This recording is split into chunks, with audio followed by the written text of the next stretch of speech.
Ma femme est partie lundi avec une valise, m'a embrassé et m'a dit qu'elle m'appellerait à son arrivée. Mercredi, je suis sorti chercher le journal. Mon voisin arrosait ses plantes et m'a demandé, Anna n'était pas censée voyager? J'ai vu sa voiture garée ici hier soir. J'ai continué à sourire même si ma poitrine me brûlait. Avant de continuer, abonnez-vous à la chaîne et dites-nous dans les commentaires depuis quelle ville vous nous regardez. Je m'appelle Aurélien Laurent. J'ai 48 ans et je travaille comme superviseur industriel dans une usine de composants métalliques en banlieue parisienne. Je suis marié à Anna Girard, 46 ans, depuis 22 ans. Elle est coordinatrice de projet dans un cabinet de conseil en urbanisme. 22 ans, 4 mois et 16 jours exactement. Bien que ce mercredi d'octobre, je ne savais pas encore que j'avais commencé à compter à rebours sans m'en rendre compte. Nous avons 3 enfants.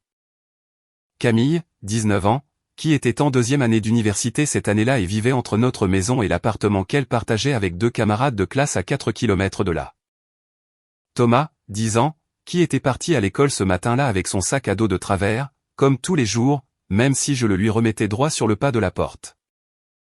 Et Lucie, 7 ans, qui prenait son petit déjeuner dans la cuisine avec des dessins animés sur la tablette pendant que je préparais le café. C'était un matin d'octobre gris, sans drame.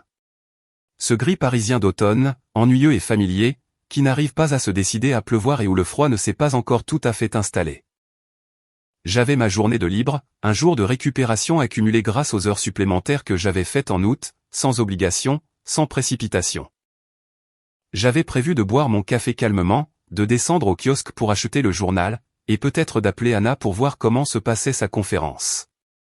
Anna était partie lundi matin. Une valise à roulettes de taille moyenne, son sac de travail en bandoulière, un baiser rapide sur la joue, et cette phrase qui restera tatouée dans ma mémoire pendant des semaines, « Je t'appelle quand j'arrive, Aurélien. Ne m'attends pas debout ». C'était une conférence sur la gestion urbaine à Bordeaux, 3 nuits sur place. Elle voyageait 4 ou 5 fois par an pour le travail, toujours en prévenant à l'avance, toujours avec les mêmes préparatifs méthodiques. En 22 ans de mariage, je n'avais jamais eu la moindre raison de remettre cela en question. Cela faisait partie du rythme de notre vie, comme mes heures supplémentaires en août ou les réunions d'école auxquelles j'arrivais toujours en retard parce que je quittais l'usine tout juste à l'heure. Lundi, elle a appelé à 14 heures. Sa voix était calme, posée. Elle a décrit l'hôtel en détail. Une réception avec un sol en marbre clair, une chambre au 5e étage donnant sur un jardin intérieur, le matelas trop ferme. Elle m'a demandé si Lucie avait bien mangé, si Thomas avait enfin rendu le projet de science qu'il repoussait depuis une semaine. Nous avons parlé pendant 12 minutes. J'ai raccroché avec le sentiment que c'était un appel tout à fait normal, le genre d'appel que les couples stables ont lorsqu'un des deux voyage. Et c'était exactement ce que je ne savais pas encore, que la normalité peut aussi être fabriquée avec beaucoup de pratique. Mardi, elle a appelé plus tard et la conversation a été plus courte. Des réunions tardives, m'a-t-elle dit d'une voix légèrement fatiguée. La conférence est très intense cette année. Je lui ai dit que Lucie avait fait des cauchemars la nuit précédente et que je l'avais laissée dormir dans notre lit. Anna m'a dit de lui faire un bisou de sa part. Nous avons raccroché en moins de 5 minutes. Cela ne m'a pas semblé étrange. La fatigue des voyages fait cet effet. Je le savais grâce à mes propres déplacements professionnels. Il n'y a eu aucun signe qui m'a mis en alerte. Absolument aucun. C'est ce que j'ai eu le plus de mal à accepter par la suite. Peut-être plus que tout le reste, le fait que j'allais bien, que j'étais calme. J'ai dormi. J'ai cuisiné. J'ai emmené Lucie au parc l'après-midi. La trahison n'a pas d'odeur. Elle ne vous prévient pas. Elle existe en silence pendant que vous continuez à vivre, convaincu que chaque chose est à sa place. Mercredi, je suis descendu chercher le journal à 8h20. Les boîtes aux lettres sont dans le hall de l'immeuble, mais je préfère l'acheter au kiosque à 30 mètres de là. Une habitude que j'ai héritée de mon père sans savoir exactement quand cela s'est produit. La rue était calme. 2 voisins âgés discutaient près du banc sur le trottoir d'en face. Un air humide, l'odeur de la terre mouillée par la pluie du petit matin qui s'était déjà arrêté. Un matin comme les autres. Basile Morel vit au numéro 14, juste en face de notre immeuble. 63 ans, retraité de la poste depuis 2 ans. Veuf depuis 4 ans. Un homme tranquille, le genre à arroser ses plantes à la même heure tous les jours et qui a toujours un commentaire à faire sur le temps ou le match du week-end. Nous sommes voisins depuis plus de 15 ans, et il y avait entre nous une véritable confiance. Le genre qui se construit sans effort et qui n'a pas besoin d'invitation pour exister. Il arrosait le géranium sur la marche avec son tuyau quand il m'a vu et a levé la main. Aurélien, bonjour. De repos aujourd'hui, mon ami, ai-je dit. Un luxe de temps en temps. Il a souri. Il a continué avec le géranium pendant un moment en silence. Puis, avec ce ton léger de quelqu'un qui commente une chose tout en pensant à autre chose, il a demandé. Dis donc, Anna n'était pas partie en voyage? Si, à Bordeaux. Une conférence de travail. Elle rentre demain après-midi. Il a froncé légèrement les sourcils, non pas avec méfiance, mais avec cette petite expression de quelqu'un qui essaie de comprendre quelque chose qui ne colle pas. C'est étrange. Hier soir vers 23 h, j'ai vu sa voiture garée au coin de la rue Lamarck, juste devant ce bâtiment bleu. Je l'ai reconnue à l'autocollant de la carte de la Bretagne qu'elle a sur la vitre arrière. Le monde ne s'est pas arrêté. C'est ce que les gens ne comprennent pas quand ils parlent de ces moments-là. Le monde ne s'arrête pas. Basile a continué avec son tuyau. Une voiture a descendu la rue. Les oiseaux étaient toujours dans l'arbre sur le trottoir. Tout a continué exactement de la même manière, tandis que quelque chose que je ne pouvais pas encore nommer montait dans ma poitrine. J'ai pensé qu'elle était peut-être rentrée plus tôt que prévu, a continué Basile sans lever les yeux, ou qu'elle l'avait garée là pour une raison quelconque. Je ne sais pas. Ces choses-là arrivent. Oui, ai-je dit, ces choses-là arrivent. Je ne sais pas à quoi ressemblait ma voix à ce moment-là. J'espère qu'elle était normale. J'espère que rien ne s'est vu de l'extérieur car, à l'intérieur, ma poitrine brûlait avec une intensité difficile à décrire. Ce n'était pas encore de la douleur. C'était de la chaleur pure. Cette fraction de seconde entre le moment où l'on touche quelque chose de très chaud et celui où le corps traite le signal et envoie l'avertissement. J'ai dit au revoir avec un sourire, j'ai marché jusqu'au kiosque, j'ai acheté le journal et je suis retourné à l'immeuble. J'ai monté les escaliers, je suis entré dans l'appartement. Lucie était toujours sur sa tablette. Le café que j'avais laissé avant de sortir fumait encore sur le comptoir. Je me suis assis sur la chaise de la cuisine et j'ai laissé le journal sur la table sans l'ouvrir. L'autocollant de la Bretagne. Une petite carte dans les tons vert et bleu qu'Anna avait achetée dans une boutique de souvenirs à Saint-Malo, 3 étés plus tôt, lorsque nous étions partis en vacances tous les 5 et que Thomas s'était perdu pendant 20 minutes dans la cathédrale. Et nous avions tous eu bien plus peur que nous ne voulions l'admettre par la suite. Quiconque avait vu la voiture d'Anna plus d'une fois connaissait cet autocollant. Il était spécifique. Il était reconnaissable entre mille. Et la voiture était garée à 3 rues de chez nous, un mardi soir à 23 h. Pendant qu'Anna me décrivait un matelas trop ferme dans un hôtel à Bordeaux où elle n'avait jamais mis les pieds. Lucie a levé les yeux de sa tablette et m'a regardé. « Papa, ça va ?»« Oui, ma chérie, ai-je répondu. Tout va bien. » J'ai menti avec la même aisance que celle avec laquelle, je le découvrirai plus tard, il me mentait depuis des années. Il y a des choses que le cerveau fait automatiquement lorsqu'il reçoit un coup qu'il ne comprend pas encore pleinement.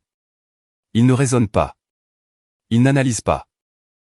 Il cherche la porte de sortie la plus rapide vers la normalité, vers l'explication la plus simple qui permet de respirer sans que rien ne change trop. C'est la première chose que j'ai faite, assis sur cette chaise de cuisine avec le journal non ouvert devant moi, inventer des raisons. Peut-être que la conférence avait changé de lieu à la dernière minute. Peut-être qu'Anna avait dû rentrer un jour plus tôt pour un imprévu et n'avait pas voulu me le dire pour me faire la surprise. Peut-être que c'était une autre voiture. Peut-être que l'autocollant de la Bretagne n'était pas aussi unique que je le pensais et que Basile l'avait confondu avec un véhicule similaire. L'esprit construit des échafaudages très rapidement quand il a besoin de soutenir quelque chose qu'il n'est pas encore prêt à démolir. Lucie a éteint la tablette et est venue me demander un jus d'orange. Je le lui ai préparé, j'y ai mis la paille colorée qu'elle préférait, et je l'ai regardé retourner dans le salon avec le calme absolu des enfants qui ignorent que le sol de leur maison est en train de se dérober. 7 ans, la frange brune toujours un peu de travers, les baskets à scratch qu'elle n'avait pas encore appris à bien ajuster toute seule. La normalité la plus concrète et la plus réelle qui existait à ce moment-là, à quelques mètres sur ma droite. J'ai pris le téléphone et composé le numéro d'Anna. Elle a répondu à la 3e sonnerie. Sa voix, exactement comme toujours, posé. Pas de grésillement. Pas de ce léger retard qu'a parfois un appel quand la personne à l'autre bout a besoin d'une seconde pour se préparer. Bonjour. Tout va bien là-bas? Oui, ai-je dit. Tout va bien. Je voulais juste savoir comment tu allais. Épuisée, a-t-elle répondu avec un petit rire. Hier soir, il y avait un dîner des intervenants qui s'est prolongé jusqu'à minuit. Les gens dans ces conférences ne connaissent pas le concept de finir à une heure raisonnable, mais ça s'est bien passé. La session de ce matin commence à 10 heures, donc j'ai encore un peu de temps. Je l'ai écoutée parler pendant plusieurs minutes avec une fluidité totale. Elle m'a dit que la chambre avait toujours ce matelas trop ferme et qu'elle avait demandé un autre oreiller qui n'était jamais arrivé. Elle m'a parlé d'un intervenant de Marseille dont elle avait trouvé la présentation brillante. Elle m'a demandé si Thomas avait bien dormi, si Lucie avait encore fait des cauchemars. Elle m'a dit qu'elle arriverait jeudi après-midi, probablement avant 19 heures, et que, si possible, elle préférait ne pas cuisiner ce soir-là. Commander quelque chose suffirait. C'était une conversation tout à fait ordinaire, fluide, chaleureuse au bon moment. Et c'est précisément cela qui a fini par installer la certitude là où auparavant, il n'y avait eu que le doute. Parce que je connais Anna depuis 22 ans. Je connais sa voix quand elle est nerveuse. Le très léger changement qui se produit dans ses voyelles quand quelque chose la met mal à l'aise. La façon dont elle raccourcit ses phrases quand elle veut raccrocher sans le dire directement. Je connais chaque texture de sa façon de parler. Et dans cet appel, il n'y avait pas un seul millimètre de tension. Pas une seconde d'hésitation, pas le moindre effort de quelqu'un qui construit une histoire à la volée. Ce n'était pas de l'improvisation. C'était de l'exécution. Quand j'ai raccroché, je suis resté avec le téléphone à la main pendant un moment. Lucie chantonnait doucement dans le salon. Le réfrigérateur bourdonnait. Par la fenêtre de la cuisine, entrait cette lumière d'octobre, grise et dense, qui ne projette aucune ombre. Je suis allé dans la chambre, j'ai fermé la porte soigneusement et j'ai ouvert l'ordinateur portable que je gardais dans le tiroir de la table de chevet, celui que j'utilisais exclusivement pour le travail et qu'Anna n'utilisait jamais. Je suis allé sur le site internet de l'hôtel dont elle avait parlé lundi. Le nom complet était Hôtel Palais des Quinconces, dans le centre de Bordeaux, un établissement 4 étoiles avec une salle de conférence et un espace pour les événements d'entreprise. Tout collait, en apparence. J'ai cherché le numéro du service client et j'ai appelé.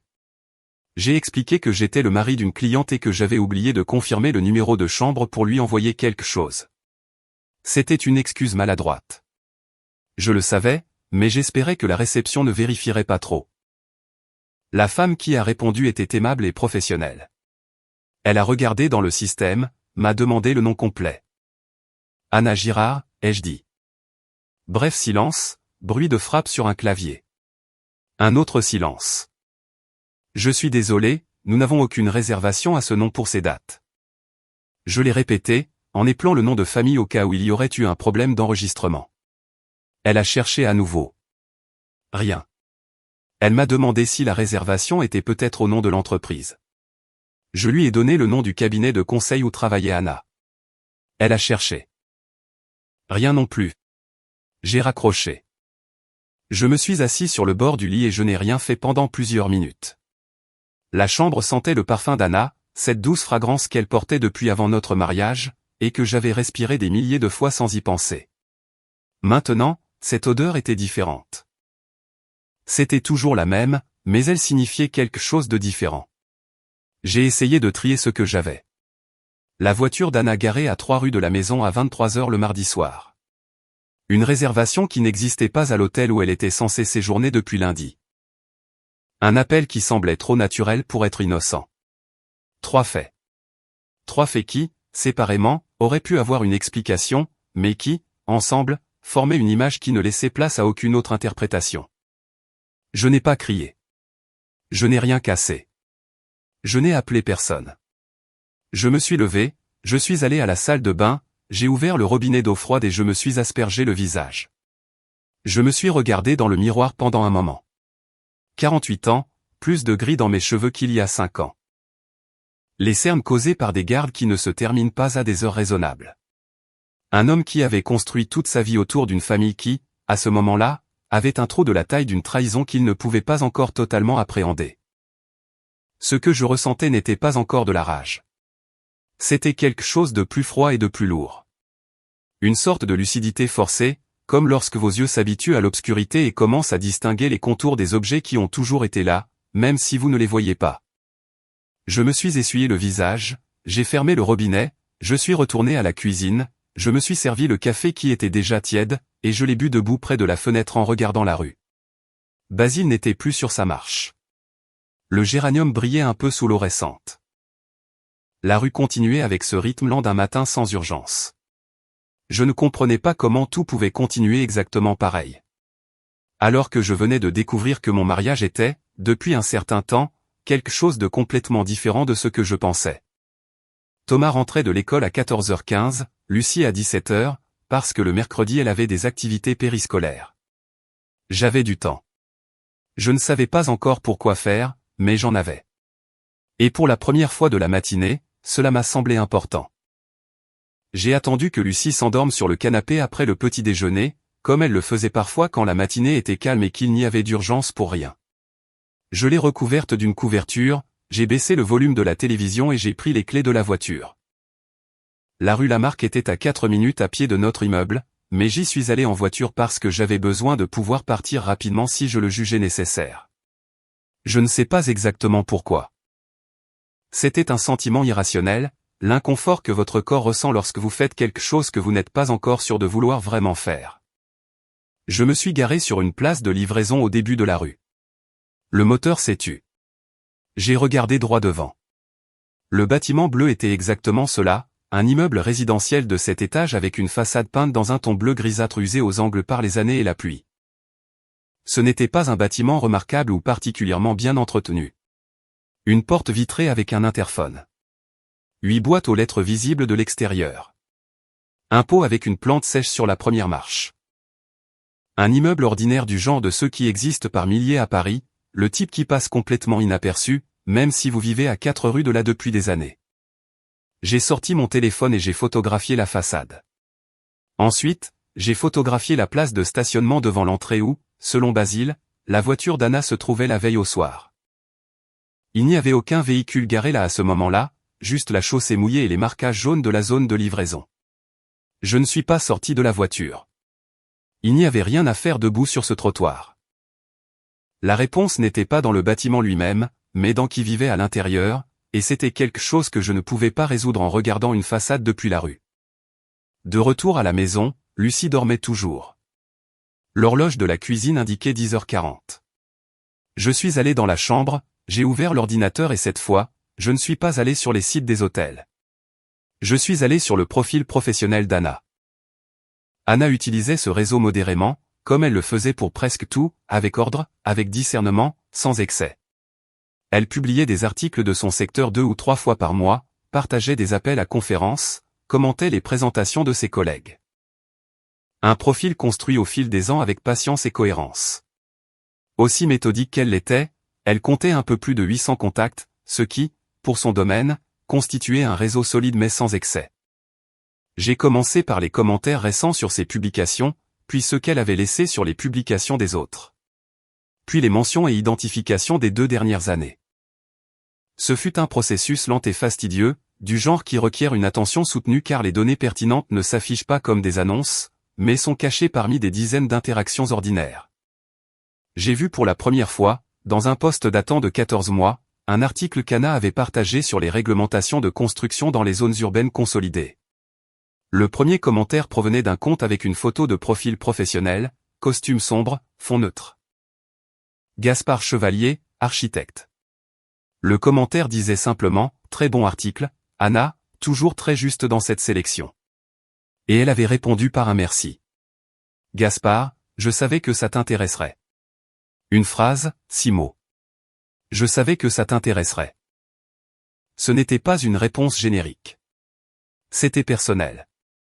C'était la phrase de quelqu'un qui connaît les centres d'intérêt de l'autre, qui a eu des conversations préalables sur ces sujets, qui sait sans avoir besoin de demander ce qui attira son attention et ce qui ne l'attirera pas.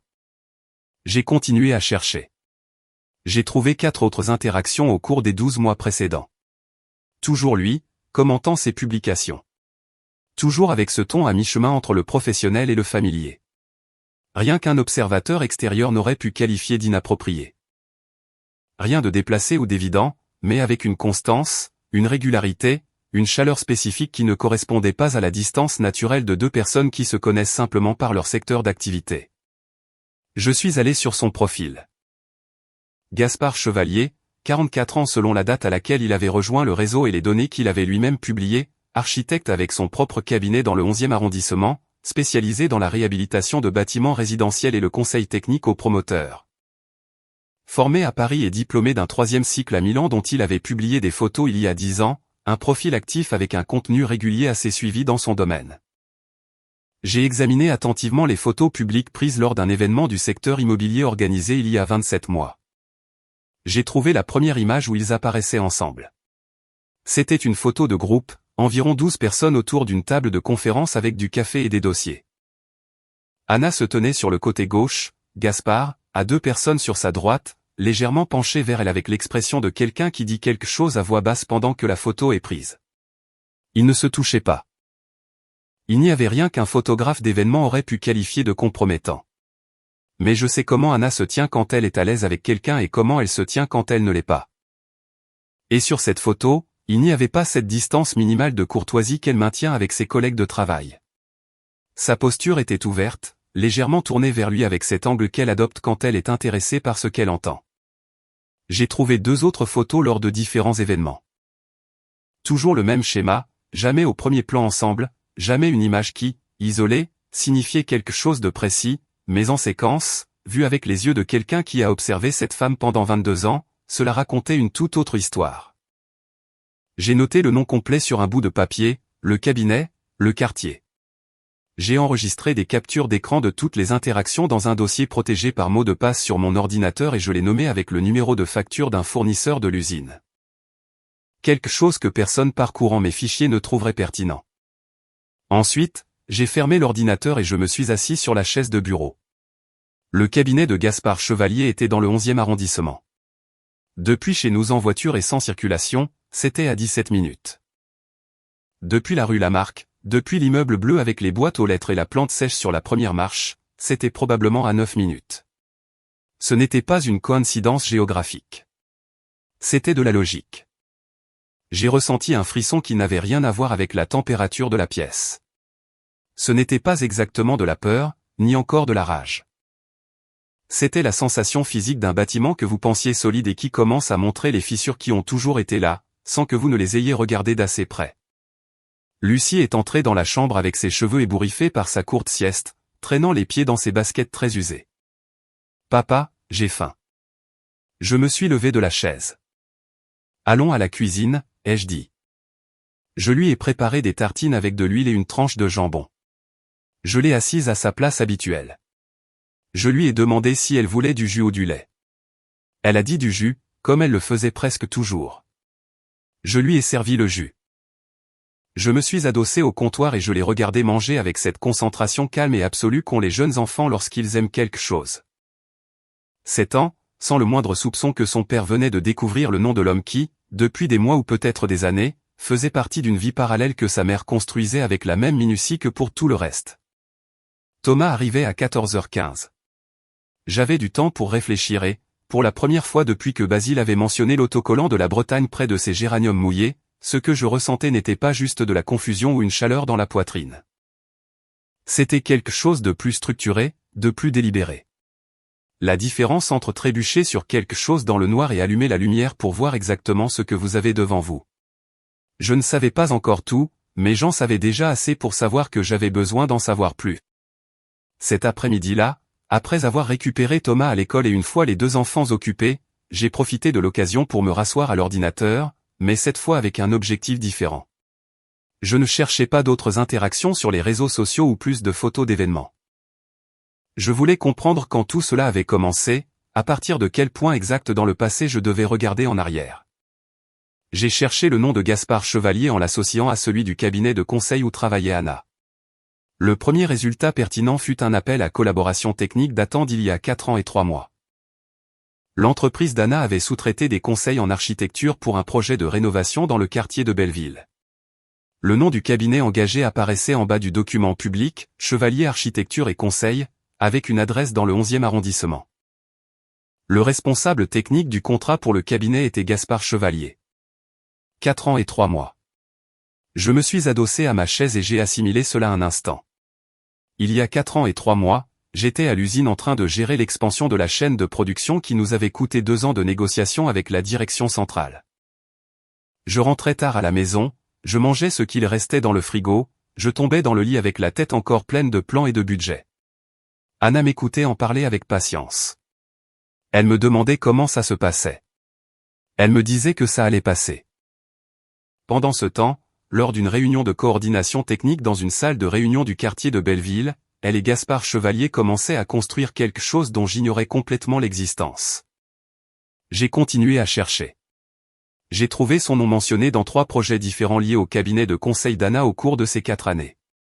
Ce n'était pas une collaboration ponctuelle.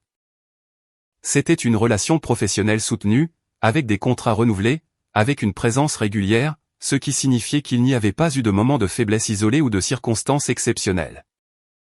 Il y avait une structure de proximité maintenue avec détermination, des opportunités délibérément créées dans le cadre qu'offrait le travail.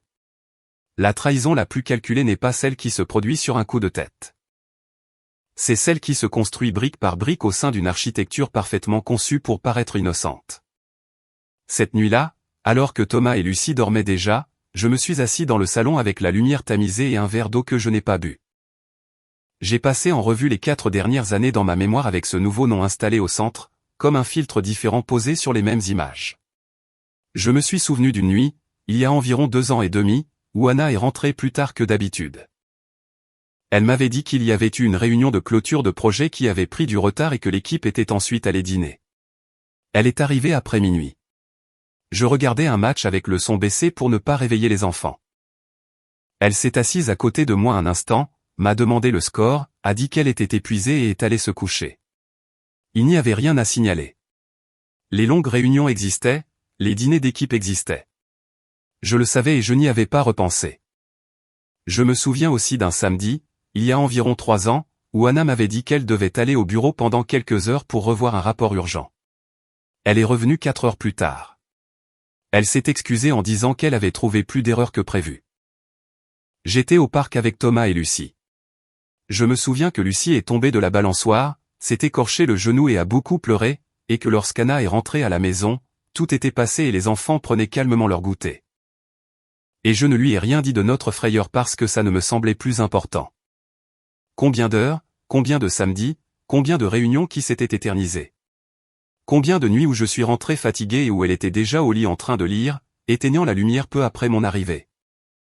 Et j'ai interprété cela comme la fatigue naturelle de 2 personnes ayant beaucoup de travail, 3 enfants et trop de responsabilités partagées. Ce n'était pas mon insouciance, ou pas seulement cela. C'était que le mensonge était construit sur les fondations exactes de la vie que nous menions, en utilisant les fissures réelles que tout mariage a après 22 ans. Le travail excessif, la fatigue accumulée, la routine qui rend les absences invisibles parce qu'elles ont toute une explication plausible. Anna n'avait pas inventé une vie différente. Elle avait utilisé celle que nous avions déjà comme couverture, et cela exigeait une connaissance très précise de moi, de mes horaires, de mes absences, de mes moments de distraction pour que je ne pose pas de questions. Je me suis levé du canapé, je suis allé dans la cuisine et j'ai pris le verre d'eau que je n'avais pas bu. Je l'ai avalé d'un trait, debout près de l'évier, regardant l'obscurité de la cour intérieure. Il y avait une fenêtre allumée de l'autre côté dans l'immeuble d'en face. Quelqu'un d'autre qui était aussi éveillé à cette heure-là sans que personne dans sa maison ne le sache. Le lendemain, jeudi, Anna revenait. Je n'avais pas encore tout ce dont j'avais besoin. J'avais un nom. J'avais la photo d'une façade. J'avais 4 ans de collaboration professionnelle traçable et une réservation d'hôtel inexistante. C'était suffisant pour savoir avec certitude que le doute n'était plus un doute, mais une confirmation. Mais ce n'était pas suffisant pour agir avec la solidité qu'exigeait ce que j'allais devoir faire ensuite. J'ai pensé à appeler Romain ce soir-là. Romain Lefebvre était mon ami depuis l'université, 51 ans. Il travaillait comme chef de maintenance dans une entreprise d'installation industrielle au nord de Paris. C'était le genre de personne qui ne dramatisait pas, qui écoutait jusqu'au bout avant de dire quoi que ce soit, qui donnait des conseils sans fioriture. Le seul homme à qui je pouvais raconter ça sans qu'il n'en parle à personne d'autre. Mais je ne l'ai pas appelé cette nuit-là. Je n'étais pas prêt à le dire à voix haute. Tant que je ne le disais pas à voix haute, c'était toujours quelque chose qui n'existait que dans ma tête, quelque chose que je pouvais encore contenir. Je me suis couché à 1h20, j'ai fermé les yeux et je suis resté immobile pendant un long moment dans l'obscurité de la chambre. Le côté du lit d'Anna était vide et lisse, l'oreiller à sa place. Le livre qu'elle lisait sur la table de chevet avec le marque-page dépassant du chapitre 12. J'ai pensé à cet été à Saint-Malo quand nous avons acheté l'autocollant de la carte de la Bretagne dans les tons vert et bleu. Thomas s'était perdu dans la cathédrale et quand nous l'avions retrouvé avec un groupe de touristes qui l'avaient recueilli, il était tout à fait calme, sans avoir pleuré. Regardant les bas-reliefs de la façade avec la curiosité imperturbable des enfants de 8 ans qui ne savent pas encore que se perdre peut être dangereux. Anna l'avait serré fort dans ses bras quand elle l'avait trouvé. Moi aussi. Nous étions restés tous les 4 un moment au milieu de la place, sous le soleil doux, avec Lucie encore dans sa poussette. Et je me souviens avoir pensé que nous étions une famille qui fonctionnait, que nous nous aimions, que ce que nous avions en valait la peine. Ce souvenir, en ce jeudi qui approchait, ne pouvait pas appartenir à la même vie. Et pourtant, c'était le cas. C'était la chose la plus difficile à accepter, que tout soit réel, les deux choses en même temps. L'été en Bretagne et le bâtiment bleu à 3 rues de chez nous. L'étreinte dans la cathédrale et les réunions qui s'éternisaient. La famille que je croyais avoir et le nom que j'avais maintenant écrit sur un bout de papier rangé dans le tiroir de mon bureau.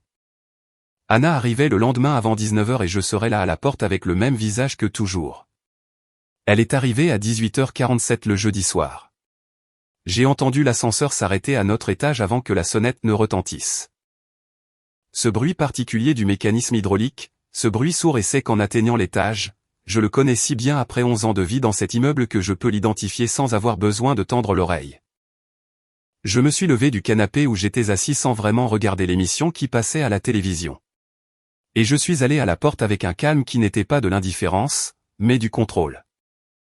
J'avais passé toute la journée à répéter inconsciemment ce moment, à préparer chaque muscle de mon visage pour ne pas me trahir d'un seul millimètre. J'ai ouvert avant qu'elle ne sonne. Anna était sur le palier avec sa valise derrière elle, son sac en bandoulière, le manteau beige qu'elle portait pour voyager parce qu'elle disait qu'il y avait toujours des courants d'air dans les trains et les aéroports. Ses cheveux étaient attachés avec cette négligence calculée que j'avais trouvée élégante pendant des années. Elle avait un sac en papier dans la main droite, du genre de ceux des boutiques de cadeaux avec une cordelette en tissu. « Je suis rentrée », a-t-elle dit. « Je vois ça », ai-je répondu. Elle m'a embrassé sur la joue et est entrée. L'odeur de son parfum l'a accompagnée, comme toujours, flottant dans l'air du couloir pendant une seconde avant de se dissiper. Thomas a passé la tête hors de sa chambre avec cette antenne instinctive qu'ont les enfants pour détecter quand quelqu'un arrive et si cet arrivé apporte quelque chose pour eux. Lucie a mis 2 secondes de plus et est apparue en courant de la cuisine, ses chaussettes glissant sur le sol du couloir. Anna s'est accroupie et les a serrés tous les deux dans ses bras en même temps, avec cette aisance physique des retrouvailles authentiques qui ne peut pas être totalement feinte. Elle a donné son cadeau à Thomas. Un carnet de croquis avec une couverture en carton rigide qu'il avait demandé des semaines auparavant et qu'Anna avait manifestement acheté avant le voyage, avec assez d'anticipation pour avoir respecté sa liste. Pour Lucie, une petite poupée en tissu dans un costume régional bordelais. Le genre vendu dans les boutiques de souvenirs de n'importe quelle gare ou aéroport. Les 2 enfants sont retournés dans leur chambre avec les cadeaux. Anna se tenait dans le couloir en train de défaire le nœud de la ceinture de son manteau. « Comment tout s'est passé ?» a-t-elle demandé sans me regarder directement, en accrochant le manteau à son crochet habituel. « Sans incident, ai-je dit. Lucie a bien dormi ces 2 dernières nuits. Thomas a rendu son projet de science. Dieu merci. » Elle a poussé un court soupir.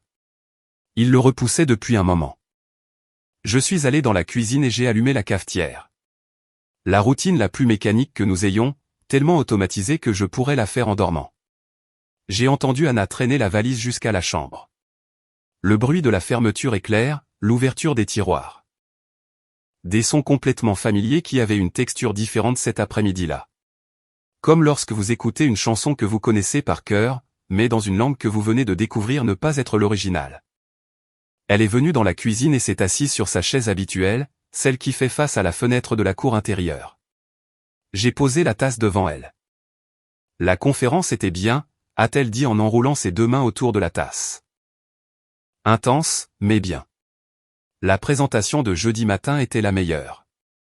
Un architecte de Lille qui travaille sur la restauration du patrimoine depuis 10 ans. Très solide. Elle m'a donné quelques idées pour le projet Ordisa sur lequel nous bloquons. J'ai hoché la tête. Je me suis adossé au comptoir et je l'ai écouté. Elle a parlé de la conférence pendant plusieurs minutes avec la même fluidité que toujours. Elle a mentionné le nom des intervenants, commenté une table ronde qu'elle avait trouvée trop longue. Elle a décrit un dîner de réseautage où elle était tombée sur un ancien camarade de master qu'elle n'avait pas vu depuis des années. Tout était ordonné.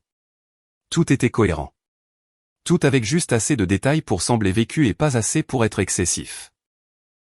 C'était un récit habilement construit, pas surjoué, sans de ces détails inutiles qui trahiraient l'effort de quelqu'un qui ment.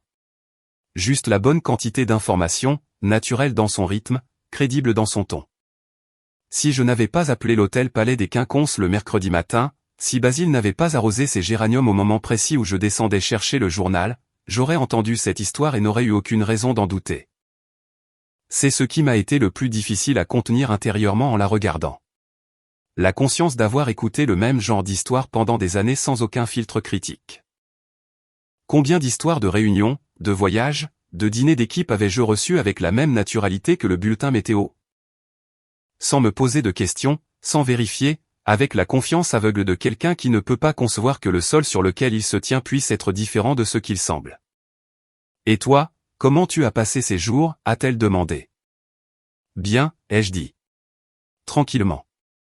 Elle m'a regardé un instant. Ce regard un peu plissé que je connais et qui apparaît quand elle évalue s'il y a quelque chose derrière ce que je dis ou si c'est exactement ce qu'il semble. Cela a duré moins de 2 secondes. Puis elle a baissé les yeux sur sa tasse. Tu as l'air fatigué. La garde de mardi s'est prolongée, ai-je menti? Rien d'important. Elle a hoché la tête. Elle a bu son café. Par la fenêtre de la cour intérieure, la lumière déclinante de l'après-midi entrait. Cet orange terne d'octobre qui ne dure pas plus de 20 minutes avant de virer au gris foncé. Anna avait cette lumière de son côté, illuminant son profil droit. 46 ans, les cheveux bruns avec quelques fils gris aux tempes qu'elle ne couvrait pas parce qu'elle disait que ça ne la dérangeait pas. Un visage que j'avais regardé des milliers de fois avec une familiarité si absolue que j'avais fini par ne plus vraiment le voir. Maintenant, je le voyais, et ce que je ressentais n'était pas de la haine. Pas encore. C'était plutôt une forme de distance, celle qui s'installe quand vous découvrez que la carte que vous utilisez depuis des années ne correspond pas au territoire que vous traversiez. Thomas est entré pour demander la permission de jouer à la console vidéo pendant une demi-heure de plus avant le dîner. Anna l'a regardé, a dit 20 minutes. Il a protesté rituellement et a accepté. Il est parti. Le bruit de ses pas dans le couloir s'est estompé en direction de sa chambre. Commandons quelque chose pour le dîner, a dit Anna. Je n'ai pas l'énergie de cuisiner. J'y avais déjà pensé. Je vais commander. Parfait. Elle s'est levée, a pris sa tasse et l'a posée dans l'évier. Elle m'a effleuré le bras en passant vers le couloir. Ce contact automatique de tant d'années, tellement incorporé à son mouvement qu'elle ne l'avait probablement même pas enregistré consciemment. Moi, je l'ai enregistré. J'ai commandé le dîner par téléphone, mis la table, servi les verres. Nous avons mangé tous les 4 avec la télévision éteinte, comme c'était la règle chez nous pendant les dîners, Thomas racontant quelque chose sur l'école qui lui avait semblé injuste et Lucie l'interrompant pour raconter sa propre histoire. Anna posait des questions, répondait, riait aux moments opportuns. J'ai fait la même chose, un dîner tout à fait normal. C'était la chose la plus étrange de toutes, que la normalité puisse continuer à fonctionner avec une telle précision, même si à l'intérieur quelque chose s'était brisé de manière irréparable, comme une structure qui conserve sa forme extérieure alors que le matériau interne a déjà cédé. En ingénierie, il y a un concept pour cela, la rupture différée. Lorsqu'une fracture se produit bien avant que l'effondrement ne soit visible. J'ai couché Lucie à 21h15. Je lui ai lu 2 pages de son livre, je lui ai donné un baiser de bonne nuit, j'ai éteint la petite lampe. Thomas y est allé peu de temps après, tout seul, avec cette autonomie récente des enfants de 10 ans qui le surprend encore lui-même. Quand je suis retourné dans le salon, Anna était sur le canapé avec le livre qu'elle avait laissé sur la table de chevet, le marque-page au chapitre 12. Elle le tenait ouvert, mais ne le lisait pas. Elle fixait un point au-dessus des pages avec une expression légèrement absente. Je ne lui ai pas demandé à quoi elle pensait. Je me suis assis dans le fauteuil en face d'elle, j'ai pris la télécommande et j'ai mis les informations à faible volume. Et c'est ainsi que nous avons passé la première heure de son retour dans le même salon que toujours, à 2 mètres l'un de l'autre, chacun de nous parfaitement immobile dans ce silence partagé que nous avions construit pendant 22 ans. Et qui cette nuit-là signifiait des choses complètement différentes pour chacun de nous.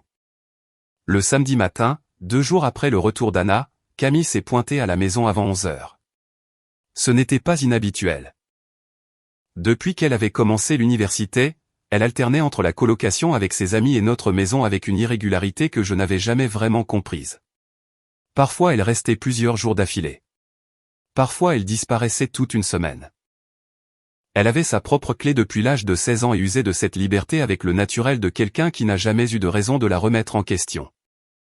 Elle est entrée avec un sac en toile en bandoulière, a dit bonjour à Thomas, qui était dans le salon avec ses écouteurs, a passé la tête dans la cuisine où je préparais un petit déjeuner tardif et a dit « Bonjour », avec cette voix légèrement éraillée qu'elle avait toujours les matins de week-end. J'ai répondu sur le même ton que d'habitude. Anna était dans la chambre en train de finir de se préparer pour aller faire les courses. Pendant les 40 minutes suivantes, tout a fonctionné normalement. Camille s'est assise à la table de la cuisine avec un café. Elle a parlé un peu d'un examen partiel qu'elle avait la semaine suivante. Elle s'est brièvement disputée avec Thomas pour savoir si elle pouvait utiliser le casque qu'il avait laissé dans le salon. Des bruits domestiques, la texture ordinaire d'un samedi à la maison. Anna est partie peu après 11 heures avec la liste de courses et les clés. Elle m'a dit qu'elle serait de retour avant 13 heures. Elle a dit à Camille que si elle voulait rester déjeuner, elle devait nous prévenir pour calculer les portions. Camille a dit oui, qu'elle restait. La porte s'est fermée. Je suis resté dans la cuisine pour finir de débarrasser le petit déjeuner. Camille était toujours à table avec son téléphone à la main, balayant l'écran avec ce geste mécanique que font les jeunes quand ils ne font rien en particulier, mais ne veulent pas non plus ne rien faire. Elle m'a dit qu'elle allait aux toilettes et a laissé son téléphone sur la table, face vers le haut, avant de se lever. Je n'avais rien planifié. Il n'y avait aucune intention préalable.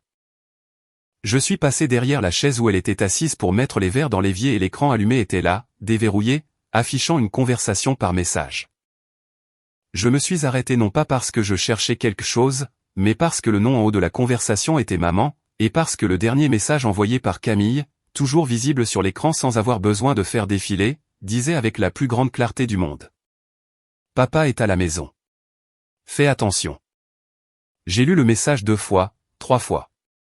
Non pas parce que je ne le comprenais pas, mais parce que le cerveau a parfois besoin de relire quelque chose pour se convaincre que ce qu'il voit est exactement ce que cela semble être, et non une confusion de contexte. Une interprétation erronée, un malentendu dû à une lecture rapide. Ce n'était rien de tout cela. J'ai sorti mon téléphone de la poche de mon pantalon d'une main légèrement tremblante, non pas de rage, mais de cette vibration involontaire qui se produit lorsque le corps reçoit quelque chose que le système nerveux n'avait pas anticipé. J'ai photographié l'écran de Camille sans le toucher. J'ai déposé les verres dans l'évier exactement comme j'allais le faire avant de m'arrêter. J'ai mis mon téléphone dans ma poche, j'ai pris le torchon de cuisine et j'ai commencé à essuyer les verres. Camille est revenue des toilettes 2 minutes plus tard, a pris le téléphone sur la table, l'a regardé une seconde et l'a mis dans la poche de son sweatshirt. Elle s'est rassise. Elle m'a demandé s'il y avait du lait écrémé parce que le lait entier lui dérangeait l'estomac ces derniers temps. Je lui ai dit de regarder sur l'étagère du haut du réfrigérateur. Je l'ai regardé du coin de l'œil alors qu'elle ouvrait le frigo. 19 ans, les mêmes cheveux bruns qu'Anna, mais avec cette coupe droite qu'elle avait depuis l'âge de 15 ans et qu'elle n'avait jamais voulu changer. Le nez avec cette légère courbe sur le côté dont elle avait hérité de ma mère et que j'avais toujours considéré comme le trait qui me ressemblait le plus. 19 ans, et une conversation sur son téléphone qui durait depuis qui sait combien de temps, avec qui sait combien de messages du même genre servant une fonction de surveillance que je n'avais jamais demandé à personne et qu'elle avait décidé d'assumer volontairement.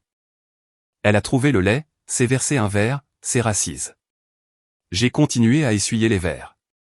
Ce qui s'est passé en moi pendant ces minutes est difficile à décrire avec précision parce que ce n'était pas une émotion simple ou nette. C'était une superposition. La trahison d'Anna et celle de Camille n'étaient pas du même type. Elles n'avaient ni la même géométrie ni la même température, mais elle s'était installée dans le même espace intérieur et occupait cet espace de différentes manières que je ne savais pas encore séparer. Avec Anna, il y avait une histoire de 22 ans qui s'était fracturée à un moment que j'étais encore en train de situer. Avec Camille, c'était différent. Camille était ma fille. Elle était la première personne que j'avais tenue dans mes bras avec le sentiment totalement nouveau que quelque chose dans le monde dépendait directement de moi. Elle était la petite fille qui s'endormait dans la voiture lors des longs trajets et que je portais dans mes bras jusqu'à son lit sans la réveiller, avec ce soin presque rituel des pères qui savent qu'il y a des moments qui ne se répètent pas. Elle était l'adolescente avec qui je m'étais disputé à propos des heures de rentrée et pour qui j'avais veillé plus d'une nuit sans le lui dire, simplement parce que je ne pouvais pas dormir sur mes deux oreilles avant d'entendre la clé dans la serrure. Cette personne envoyait des messages d'avertissement. Papa est à la maison. Fais attention. Pas sous l'effet de la panique. Pas comme quelque chose fait juste une fois sous la pression. Le naturel avec lequel le message était écrit. L'absence de toute explication ou de contexte supplémentaire. L'économie de mots indiquait une pratique établie, un code qui n'avait plus besoin de justification parce qu'il fonctionnait depuis assez longtemps pour devenir automatique. J'ai mis le dernier verre dans le placard, j'ai plié le torchon et je l'ai laissé sur le comptoir. Thomas est entré pour demander la permission de descendre chez un ami dans l'immeuble d'à côté. J'ai dit oui, mais qu'il devait être rentré avant 13 heures. Il est parti. Le bruit de la porte d'entrée a résonné en se fermant en bas. La cuisine a sombré dans le silence, juste Camille et moi. Elle regardait son téléphone avec cette concentration superficielle de quelqu'un qui fait défiler l'écran sans but précis. Elle n'a pas levé les yeux.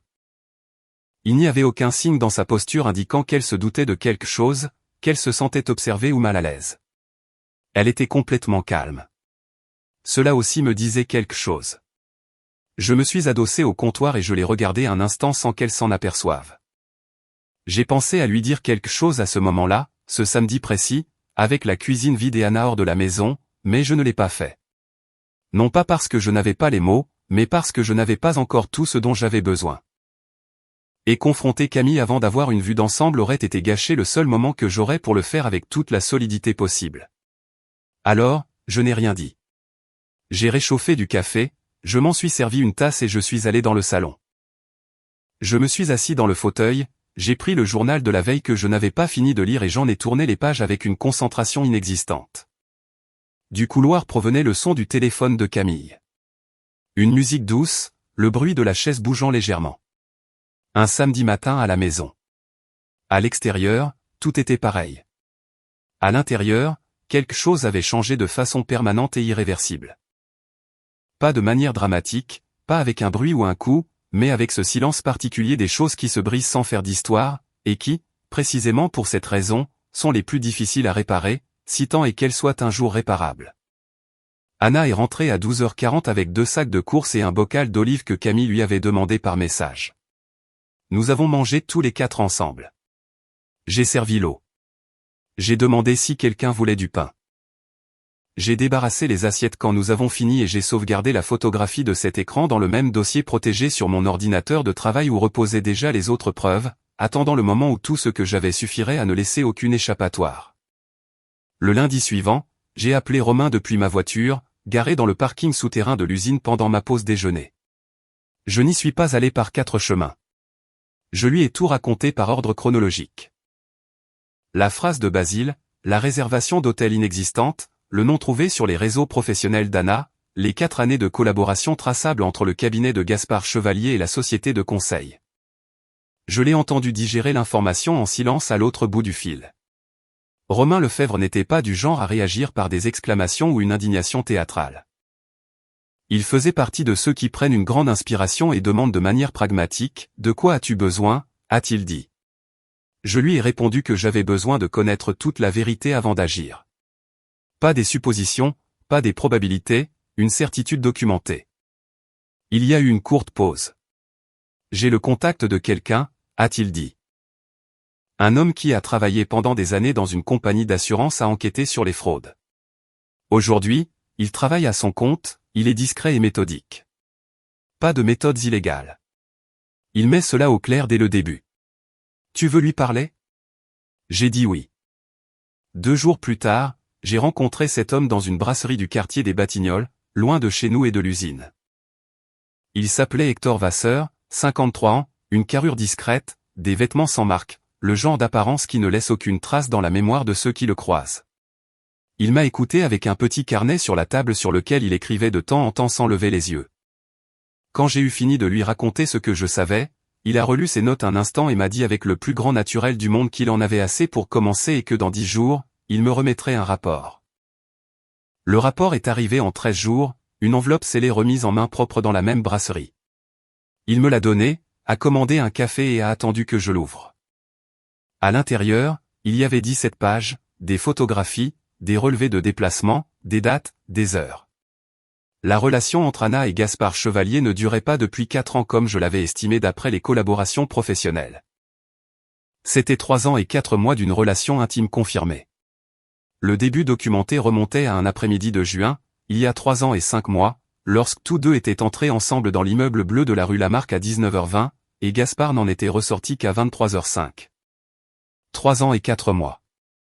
J'ai tourné cette page et je suis arrivé à la section financière qu'Hector avait préparée à partir des relevés du compte joint que je lui avais moi-même fourni numérisé. Il avait identifié un schéma de retrait d'espèces et de virement vers un compte personnel d'Anna qui totalisait, sur la période documentée, 18 400 €, non pas en une seule opération, mais en petits mouvements échelonnés sur les mois, entre 150 € et 400 € à chaque fois. Avec une fréquence variant de 1 à 3 fois par mois. Le genre de lente hémorragie qui ne déclenche aucune alarme parce que chaque montant individuel est trop ordinaire pour attirer l'attention. 18 400 €. Hector buvait son café sans rien dire. J'ai continué à tourner les pages.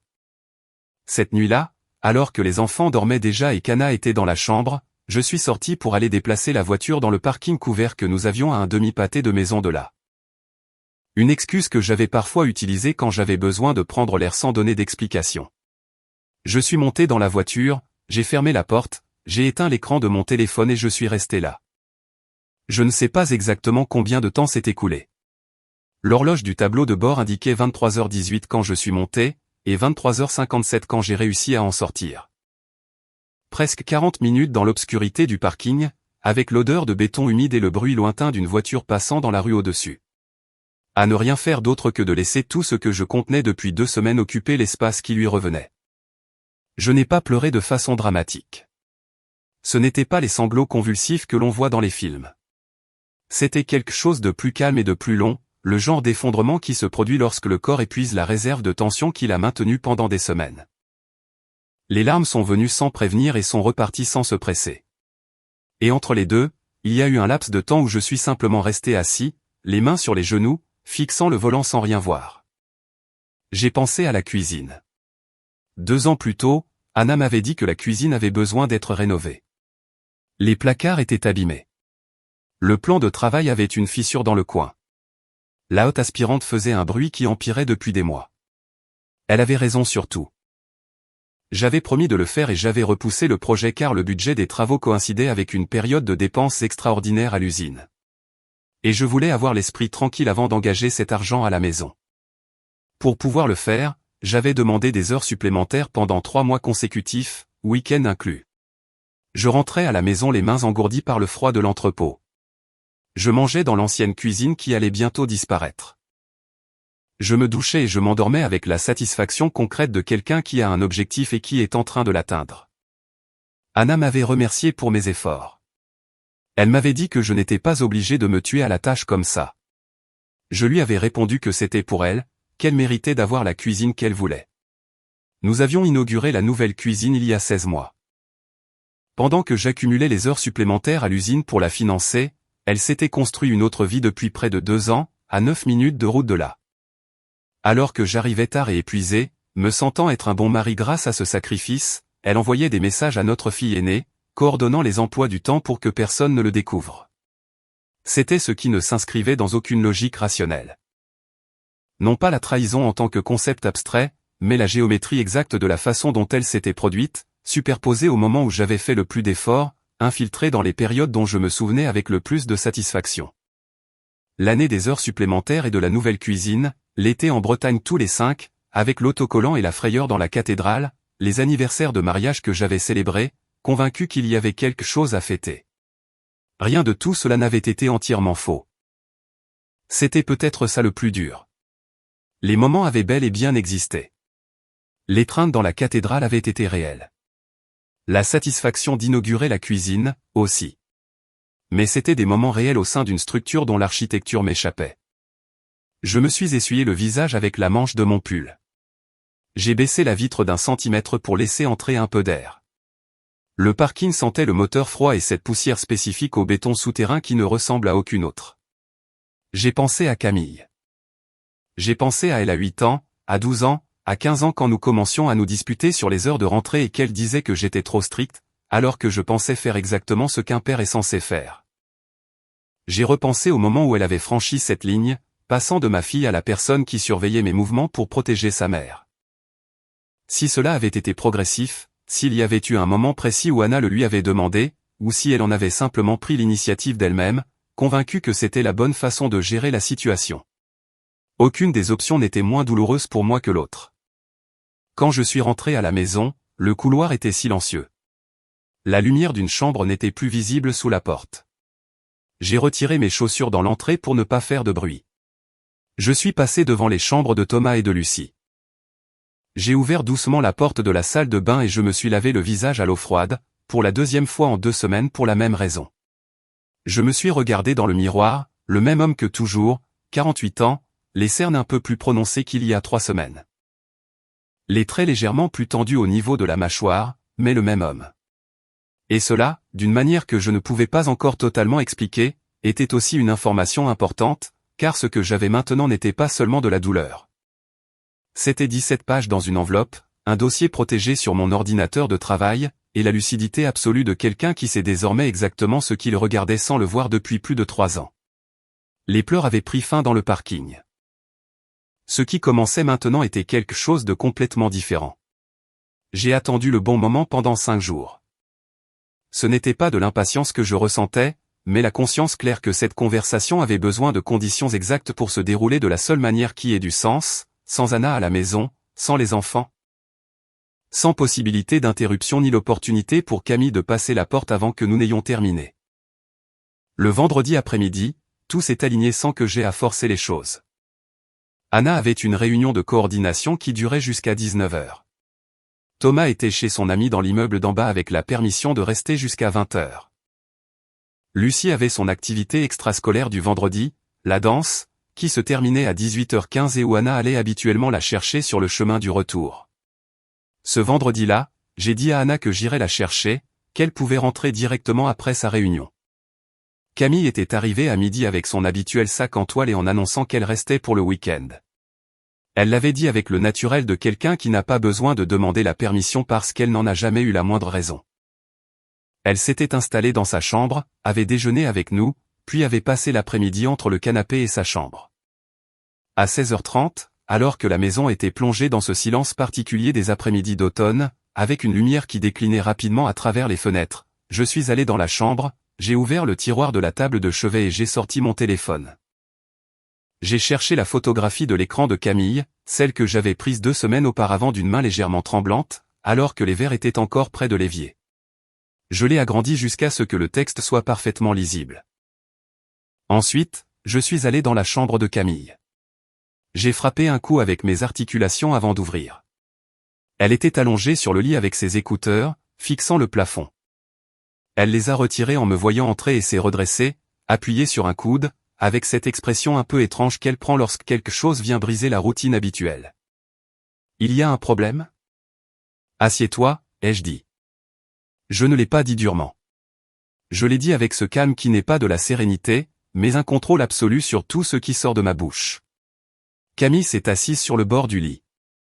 Je l'ai regardée un instant.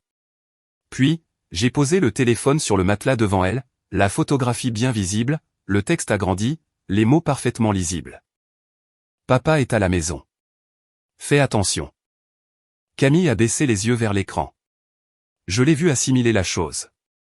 La couleur de ses joues a changé progressivement. Cette rougeur involontaire qui ne peut pas être contrôlée et qui ne fait pas de distinction entre la honte et la peur car, à ce moment-là, les deux sont la même chose. Elle n'a rien dit pendant plusieurs secondes. Puis elle a levé les yeux et m'a regardé. Et ce que j'ai vu à ce moment-là n'était pas l'expression de quelqu'un de surpris, mais celle de quelqu'un qui a attendu l'arrivée de ce jour sans savoir exactement quand il se produirait. Papa. J'ai levé légèrement la main, non pas pour la faire taire brusquement, mais pour lui indiquer que ce n'était pas encore son tour. Je me suis assis sur la chaise de bureau qu'elle utilisait pour étudier lorsqu'elle restait à la maison, face à elle, à 1,5 m de distance. Je t'écoute, ai-je dit. Il lui a fallu quelques secondes pour trouver par où commencer. Quand elle a parlé, elle l'a fait avec la voix de quelqu'un qui a mentalement répété ce moment, mais qui découvre à l'instant fatidique que les mots préparés ne servent pas à grand-chose. Je ne voulais pas que vous souffriez, a-t-elle dit. Ni toi ni elle, si vous vous étiez disputés, si la famille s'était soudainement brisée. Thomas et Lucie sont encore petits. Je ne voulais pas en être la cause. J'ai écouté sans bouger un muscle. Maman me l'a dit il y a presque 2 ans. Ce n'est pas quelque chose que j'ai cherché à savoir. Elle me l'a dit à un moment où elle était très déprimée et avait besoin d'en parler à quelqu'un. Je ne savais pas quoi faire. Ce n'était pas une situation où il y avait une bonne réponse évidente. Elle a continué à parler pendant plusieurs minutes. Le ton était sincère en apparence, avec ce mélange de justification et de culpabilité qu'adoptent les gens lorsqu'ils savent que ce qu'ils ont fait n'a pas de défense solide, mais qu'ils doivent quand même essayer. Elle m'a parlé de la pression qu'elle avait ressentie à porter ce secret toute seule. Elle m'a dit qu'elle avait pensé maintes fois à me le dire. Elle m'a dit qu'elle m'avait même écrit un message à 3 reprises sans jamais l'envoyer. Mais elle avait envoyé les messages d'avertissement. Quand elle a fini de parler, il y a eu un silence que j'ai veillé à faire durer plus longtemps qu'il ne lui était confortable. Pas par cruauté, mais parce que j'avais besoin que le poids de ce silence soit réel, qu'il ne soit pas atténué par une réponse immédiate, pour qu'elle sente que ce n'était pas une conversation normale. Puis j'ai parlé. Je t'ai écouté, ai-je dit, surtout. Et je comprends que pour toi. Il n'y avait pas d'issue facile. Je le comprends vraiment.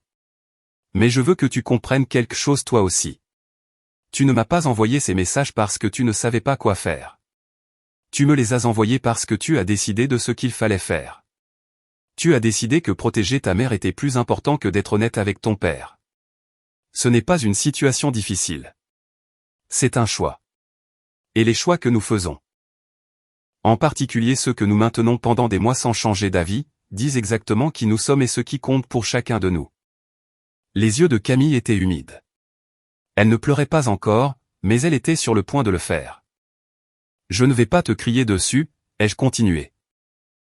Je ne vais pas te dire que tu es une mauvaise personne ou que je ne t'aime pas. Aucune de ces deux choses n'est vraie. Mais quelque chose a changé le jour où tu as décidé d'être le système d'alerte d'une situation qui me faisait du mal. Et cela ne s'efface pas avec une conversation. Aussi longue et sincère soit-elle. Je me suis levé de la chaise. Papa. Tu peux rester pour le week-end si tu veux, ai-je dit depuis la porte. Thomas et Lucie sont heureux quand tu es là. Ça ne change pas. J'ai quitté la chambre et j'ai fermé la porte avec le même soin que lorsque je l'avais ouverte. Je suis allé dans la cuisine, j'ai rempli un verre d'eau au robinet et je l'ai bu lentement, debout près de la fenêtre. La cour intérieure était presque dans le noir maintenant. Seulement l'habituelle fenêtre allumée dans l'immeuble d'en face, projetant un rectangle jaune sur le mur. Dehors, il commençait à pleuvoir. Ce crépitement fin et régulier de la pluie d'automne qui ne fait pas assez de bruit pour couvrir le silence de la maison, mais seulement pour le souligner. À 18h15, je suis allé chercher Lucie à l'école de danse. Elle était à la porte, son manteau mal boutonné et son sac de vêtements à la main, me cherchant parmi les parents avec cette expression concentrée des enfants qui n'ont pas encore appris à cacher ce qu'ils ressentent. Elle m'a vu, a levé la main et a couru vers moi, ses chaussures claquant sur le sol mouillé. Je l'ai aidé à bien boutonner son manteau. Je lui ai demandé comment s'était passé le cours. Elle m'a dit qu'ils avaient appris un nouveau pas et qu'elle l'avait mieux fait que sa camarade, même si sa camarade était là depuis plus longtemps qu'elle, et que la professeure lui avait dit qu'elle avait un bon rythme naturel et que c'était très important. N'est-ce pas, papa? Je lui ai répondu que oui, que c'était très important. J'ai pris sa main et nous avons marché ensemble jusqu'à la voiture sous la fine pluie. Elle, sautant délibérément dans les flaques pendant que je tenais son sac et lui disais d'arrêter de le faire, sachant parfaitement qu'elle n'allait pas s'arrêter. 7 ans, sans rien savoir. Ça aussi, c'était quelque chose à protéger. Peut-être la chose la plus importante de toutes celles qui étaient en jeu dans cette histoire, qui n'était pas encore terminée, mais dont la fin était déjà décidée, bien que ni la date exacte ni l'ordre précis des dernières étapes ne le fussent. J'ai pris rendez-vous avec Ignace Moreau par l'intermédiaire de Romain, qu'il avait connu lors d'une affaire professionnelle résolue il y a des années et qui se portait garant de sa discrétion avec la même fermeté dont il se portait garant de peu de choses dans la vie. Le cabinet d'Ignace se trouvait dans le 8e arrondissement de Paris, au 2e étage d'un immeuble sans plaque visible sur la façade, le genre de cabinet qui n'a pas besoin de faire de publicité parce que ses clients viennent toujours sur recommandation directe. 52 ans, l'attitude calme, costume gris foncé sans cravate. Le genre d'avocat qui ne fait pas se sentir le client petit ou intimidé, mais simplement écouter avec une attention professionnelle. Il m'a serré la main, m'a offert un siège devant une table en bois clair, complètement dégagée à l'exception d'un bloc-notes et d'un stylo, et m'a dit que j'avais tout le temps dont j'avais besoin. Je lui ai tendu l'enveloppe contenant le rapport d'Hector. Il l'a lu en entier sans m'interrompre, tournant les pages avec un calme méthodique, s'attardant sur certains paragraphes plus que sur d'autres, sans aucune expression qui trahisse un jugement ou une réaction personnelle. Quand il a eu fini, il l'a refermé. Il l'a laissé sur la table et a croisé les mains dessus. Bien documenté, a-t-il dit. Le rapport est fait avec discernement. Les relevés bancaires sont particulièrement pertinents car ils établissent un schéma soutenu dans le temps, et non un événement isolé. Je lui ai également montré les captures d'écran des interactions sur les réseaux sociaux, la photo du message de Camille et les registres de l'hôtel confirmant par écrit l'absence d'enregistrement. Il a tout examiné avec la même pondération. Puis, il a pris le stylo et a commencé à écrire sur le bloc-notes d'une écriture petite et soignée. Pendant l'heure qui a suivi, Ignace m'a expliqué la situation avec une clarté que j'ai appréciée précisément parce qu'il n'a pas essayé d'adoucir quoi que ce soit. En France, m'a-t-il dit, l'infidélité conjugale ne constitue pas en soi une cause légale de divorce ayant des conséquences financières automatiques. Car le divorce ne requiert plus de justification pour faute depuis des années. Mais les 18 400 € dont le retrait du compte joint est documenté au cours de cette période ont une pertinence directe dans la liquidation de la communauté de biens. Car cela représente une disposition unilatérale de biens communs au profit d'un tiers. Cela peut être réclamé, a-t-il ajouté, et avec ce niveau de documentation, cela se réclame avec solidité. Il m'a interrogé sur notre situation financière complète. J'ai expliqué ce que nous avions, l'appartement où nous vivions, acquis pendant le mariage, et donc un bien commun, un compte d'épargne joint avec un solde approximatif de 3 400 €, un plan d'épargne retraite à mon nom contracté avant le mariage, qui était donc un bien propre.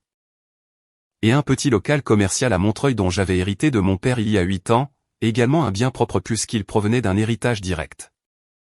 Ignace a tout noté.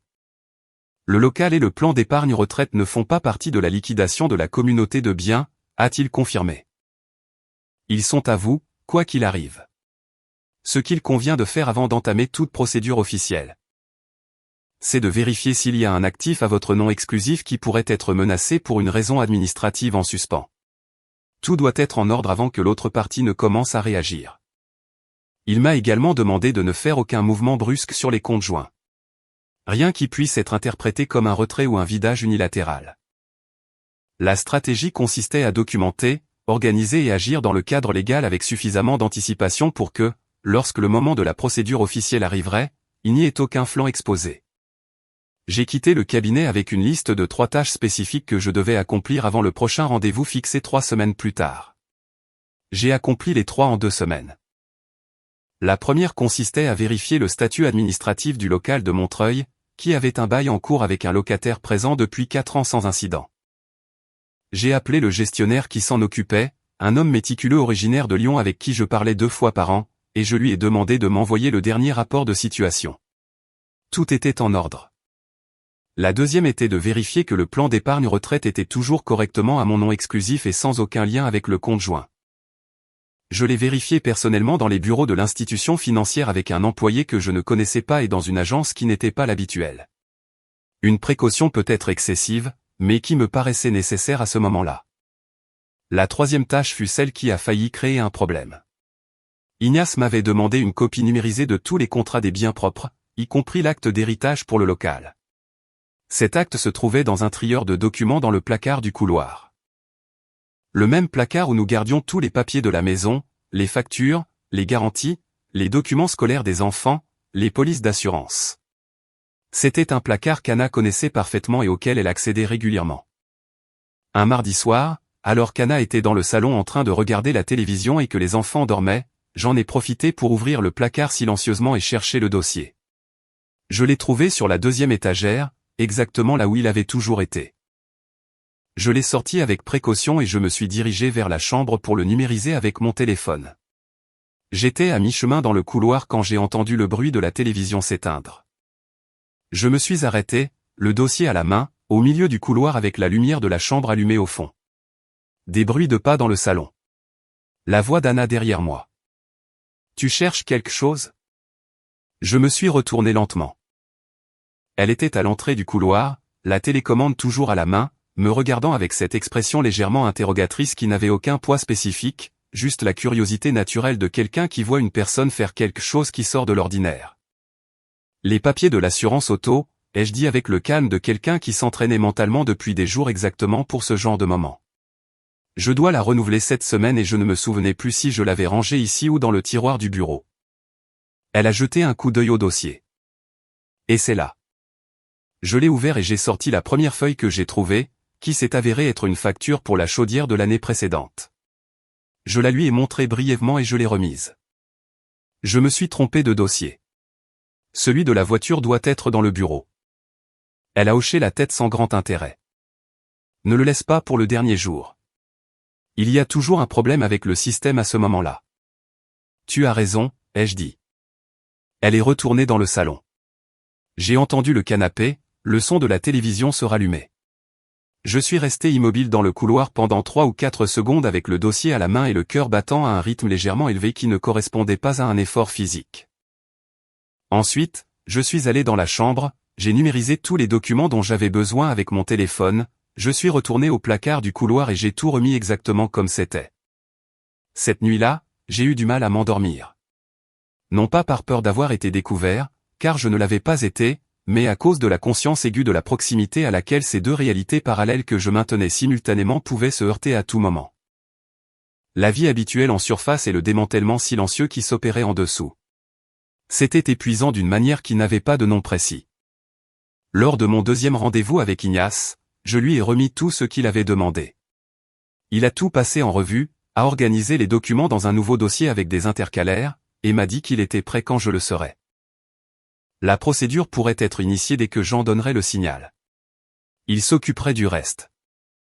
Voulez-vous le faire par notification directe par le tribunal, ou préférez-vous une rencontre préalable où elle recevra l'information avant que les documents officiels n'arrivent, m'a-t-il demandé. J'y ai réfléchi un instant. Je préfère qu'elle l'apprenne d'abord de moi, ai-je dit. En votre présence. Ignace a hoché la tête. Comme vous voudrez. Dites-moi quand. J'ai quitté le cabinet à 19h15. La rue du 8e arrondissement était remplie de cette circulation dense de fin de journée de travail. Les gens marchaient vite, le col de leur manteau relevé, leur souffle visible dans l'air froid de novembre. Je suis resté un moment sur le trottoir avant de me diriger vers le parking. 4 semaines s'étaient écoulées depuis la phrase de Basile près des géraniums jusqu'à ce mardi de novembre avec un dossier juridique qui attendait dans le cabinet d'un avocat. 4 semaines pendant lesquelles j'avais dormi dans le même lit, partagé la même table, tenu les mêmes conversations que d'habitude. Il n'y avait plus rien à attendre, seulement à décider de la date. J'ai choisi un jeudi, non pas pour une symbolique particulière, mais pour des raisons pratiques. Le jeudi, Thomas avait une activité extrascolaire jusqu'à 17h et Lucie sortait à 17h15. Cela me donnait une fenêtre de près de 2 heures avec la maison vide d'enfants.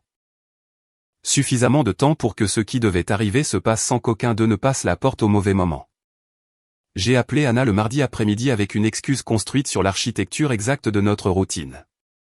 Je lui ai dit que jeudi, j'avais besoin qu'elle soit à la maison avant 15h car un technicien venait vérifier une tache d'humidité que j'avais détectée sur le mur de la chambre.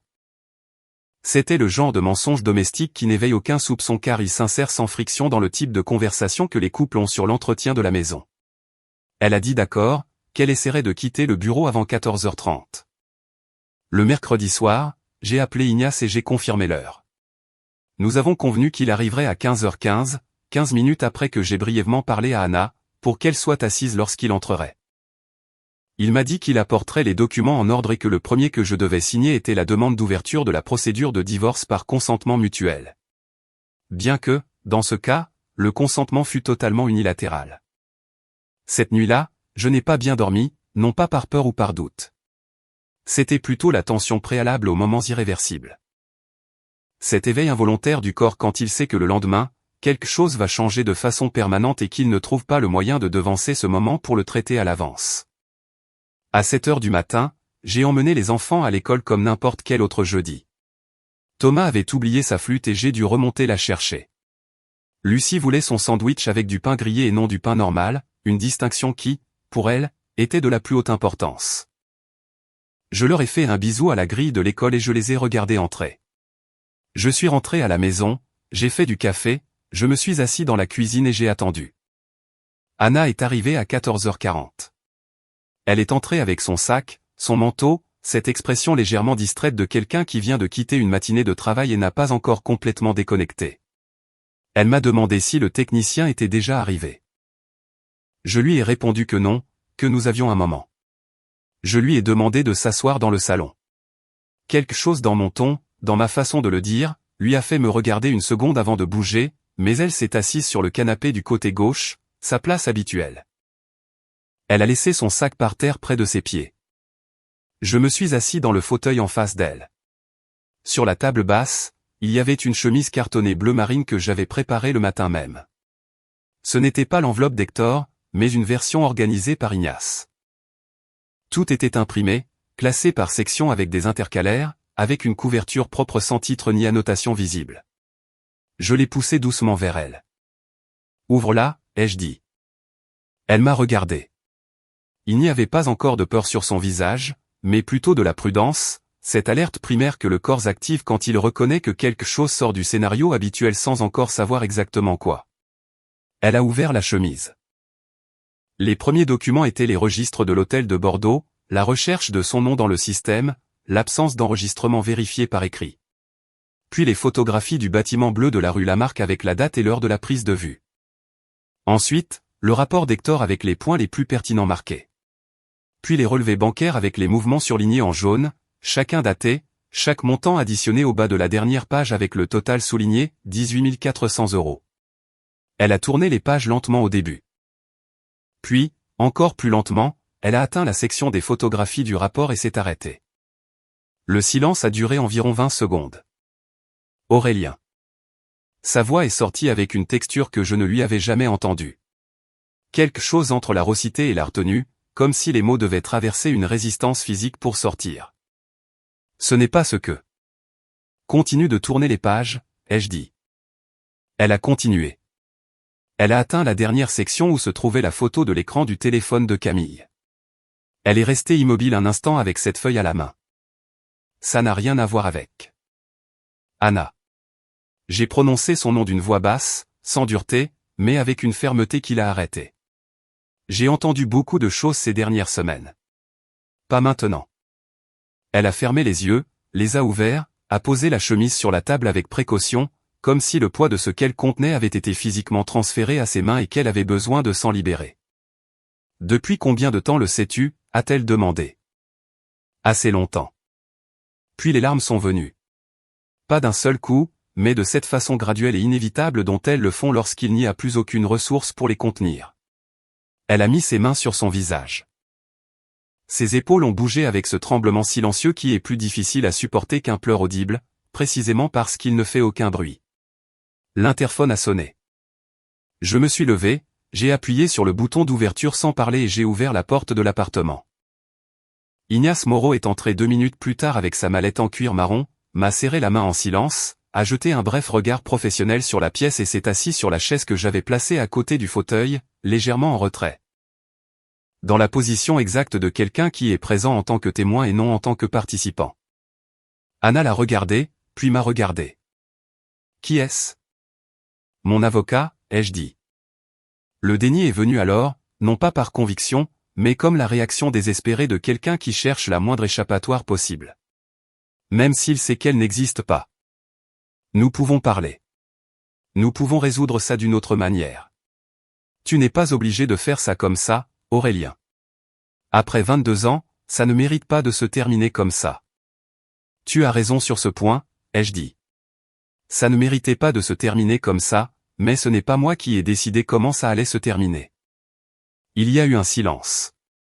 Ignace a ouvert sa mallette discrètement et a sorti les documents ordonnés dans une autre chemise de couleur bordeaux. Il l'a posée sur la table à côté de la chemise bleu marine. Il m'a tendu un stylo. Anna a réessayé, la voix maintenant plus basse, plus directe, sans l'élément de déni, mais avec celui d'une supplication. Elle a parlé des enfants, de Thomas et Lucie, qu'il n'était pas nécessaire d'aller aussi loin, que nous pourrions trouver une autre issue. Chaque mot était réel dans le sens où il provenait d'un lieu de panique véritable, mais aucun d'entre eux ne changeait aucun des faits documentés dans la chemise bleu marine qui restait ouverte sur la table entre nous.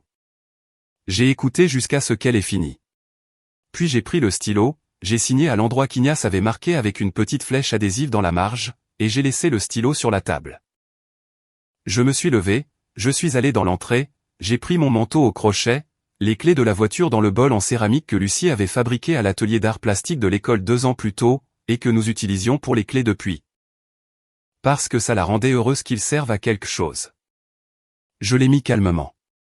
Du salon, la voix brisée d'Anna s'est élevée. Où vas-tu? Chercher les enfants, ai-je dit. J'ai fermé la porte de l'appartement en sortant.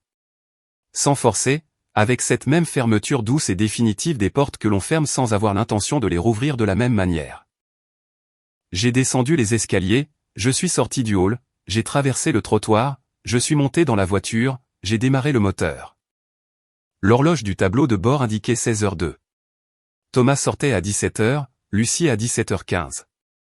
J'avais largement le temps.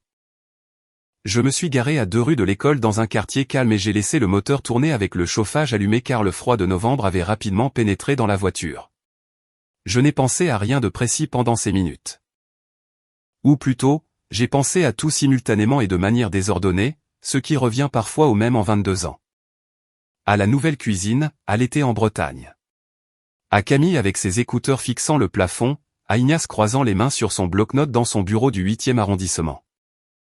À Basile arrosant ses géraniums un mercredi d'octobre avec le tuyau, avec ce ton désinvolte de quelqu'un qui commente une chose tout en pensant à autre chose. À 17h05, je suis sorti de la voiture et j'ai marché vers la grille de l'école, les mains dans les poches et le col de mon manteau relevé contre le vent. Thomas est sorti en premier, son sac à dos de travers comme toujours.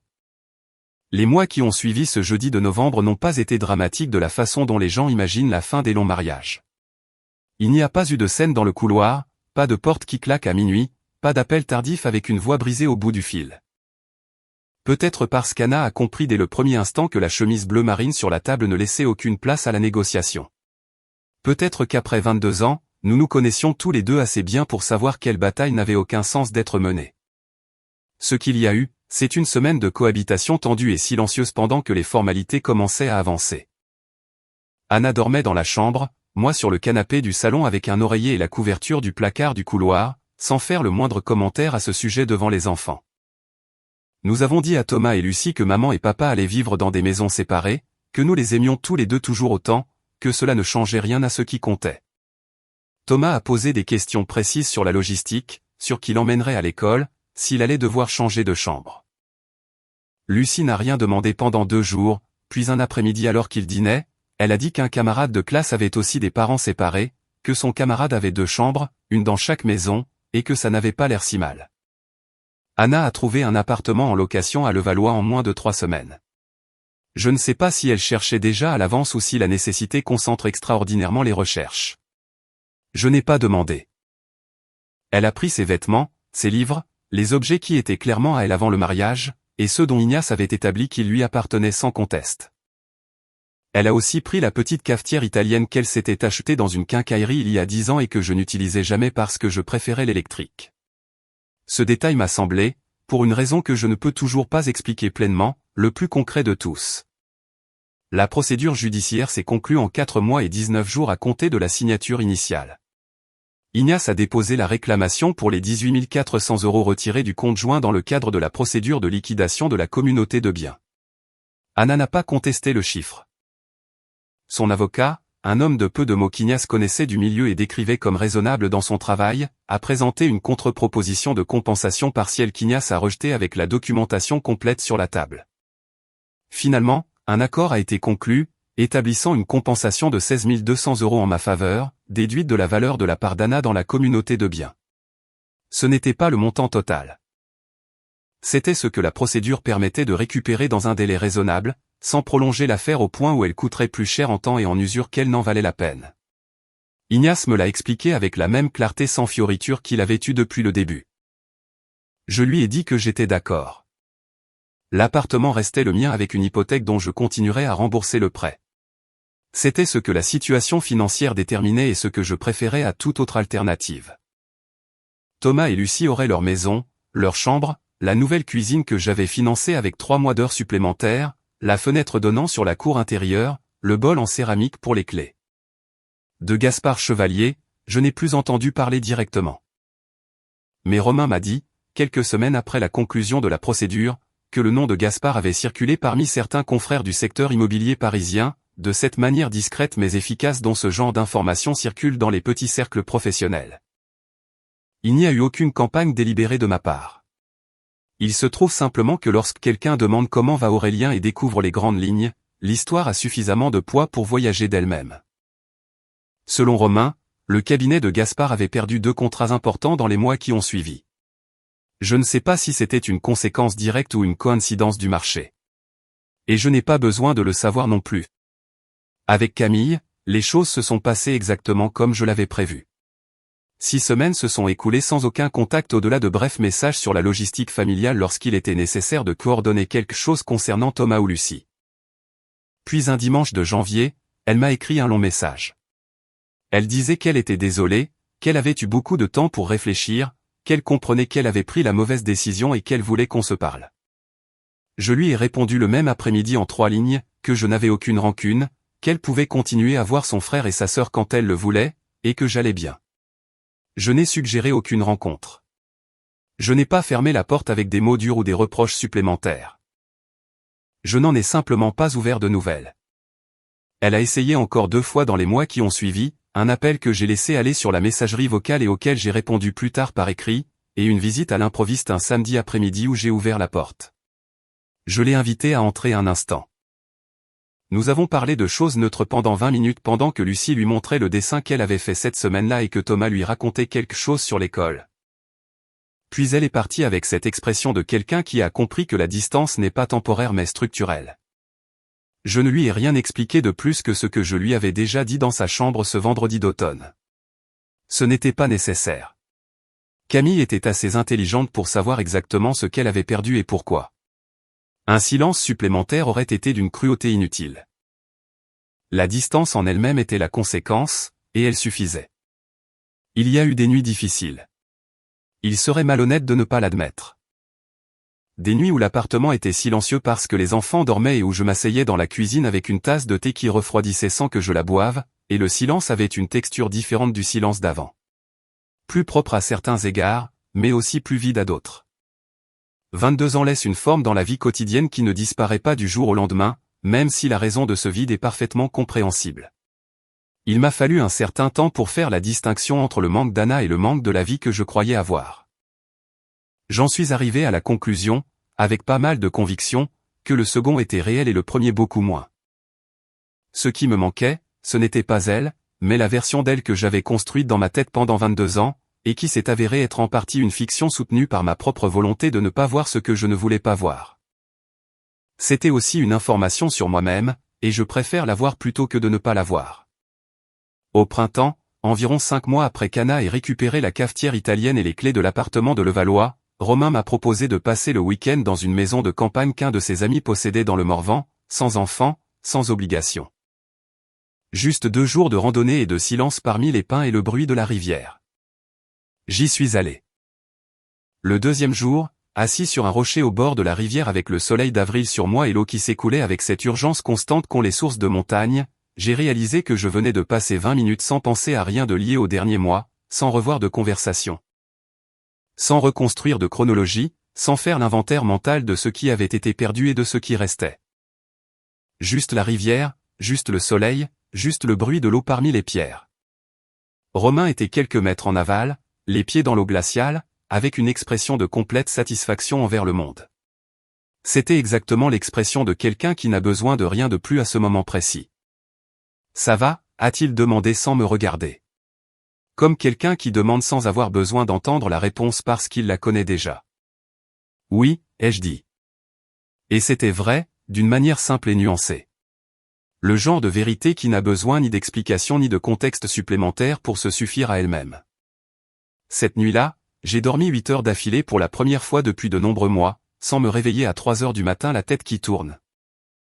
Sans cet état d'alerte diffus qui m'habitait depuis ce mercredi d'octobre où Basile avait mentionné l'autocollant de la Bretagne au milieu de ses géraniums humides.